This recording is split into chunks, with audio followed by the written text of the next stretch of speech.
Hi, good evening. This is Scott at Scott Trades on Twitter with StockMarketMentor.com and your chart of the day. I want to take a look at Google. It looks like the NASDAQ has really been searching for some leadership, and we might be seeing that in a stock like Google. Google had a nice day today.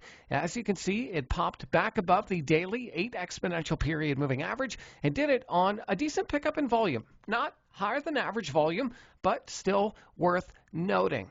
You can see how for the last month or so, Google has just kind of gone sideways, building a nice base of consolidation right along this key moving average. So what I want to see from Google is a move above this downward sloping trend line on volume for potentially continuation of this uptrend.